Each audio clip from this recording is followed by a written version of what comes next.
शासकीय कामांची थकीत बिलं तातडीने मिळावीत यासाठी राज्यभरातील कंत्राटदार आज आक्रमक झाले।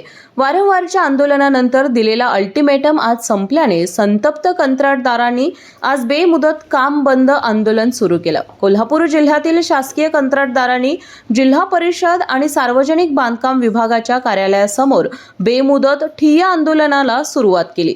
कोल्हापूर आणि सांगली जिल्ह्यातील कंत्राटदारांची सुमारे 900 कोटी रुपयांची बिलं थकीत आहेत।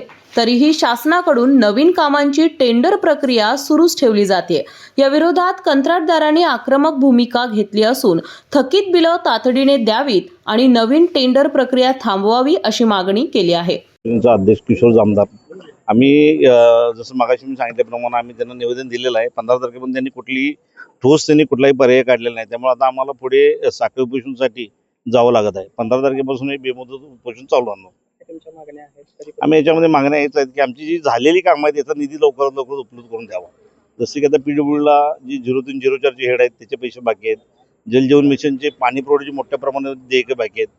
जलजीवनमध्ये तर असं आहे की सेंट्रलचे 50% पैसे येतच नाहीत, 50% स्टेटचे आहेत, त्याच्यामध्ये पण खूप कमतरता आहेत।